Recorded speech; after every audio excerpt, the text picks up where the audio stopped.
श्रद्धावान् लभते ज्ञानं तत्परः संयत इन्द्रियः ज्ञानं लब्ध्वा परां शान्ति अचिरेण अधिगच्छति। यह श्रीमद् भगवद गीता चौथे अध्याय का 39वां श्लोक है। इस श्लोक का भावार्थ यह है कि श्री भगवान कृष्ण कहते हैं, हे अर्जुन, जिसने अपने मन तथा इंद्रियों को जीत लिया है तथा भगवान में जिसका दृढ़ विश्वास है, ऐसा श्रद्धावान मनुष्य तुरंत ही परम ज्ञान को प्राप्त होता है और ज्ञान प्राप्त होते ही उसे भगवत प्राप्ति रूप परम शांति प्राप्त होती है। जीवन में समस्याएं तो आती ही रहती है, परंतु इन समस्याओं को सुलझाते वक्त हमारा मन शांत और अचंचल होना चाहिए।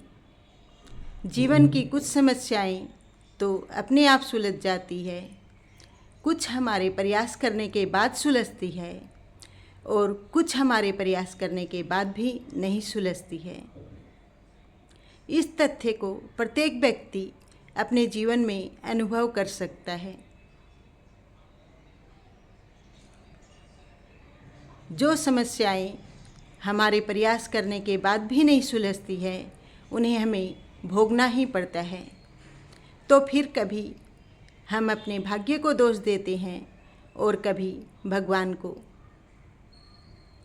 हमारे जीवन के अनगिनत कष्टों को देखते हुए ही भगवान ने हमारे लिए पवित्र शास्त्रों की रचना की है।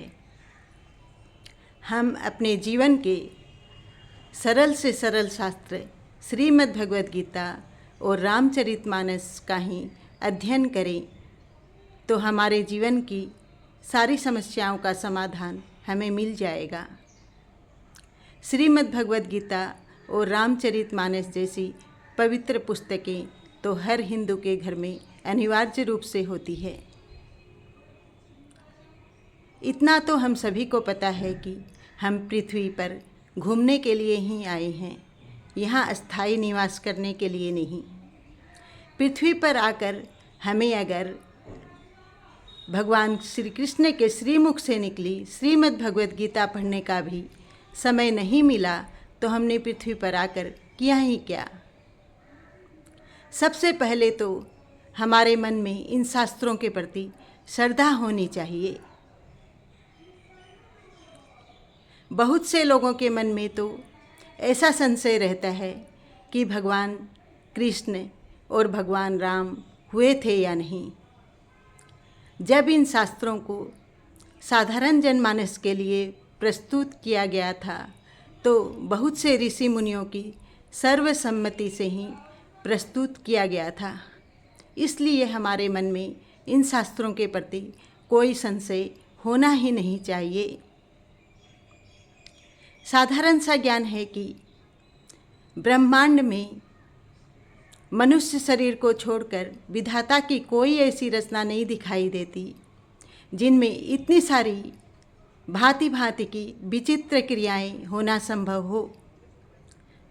मनुष्य शरीर में ही विभिन्न प्रकार की विचित्र क्रियाएं जैसे कलाकार, साहित्यकार, नृत्यकार, नाट्यकार, वैज्ञानिक, राजनेता आदि घटित होती है। आज भी पृथ्वी दिव्य ज्ञान वाले संत महात्माओं, अद्भुत कार्यकुशल, सद्गुणों से परिपूर्ण व्यक्तित्व तथा अचंभित कर देने वाली त्याग तपस्या करने वाले मनुष्यों से सुशोभित है। हमारी पाठ्य पुस्तकों में भी कवियों और लेखकों ने हमारे शास्त्रों से बहुत से उदाहरण शामिल किए हैं। इनसे भी हमें अपने जीवन का मार्गदर्शन करना चाहिए। जय श्री कृष्ण।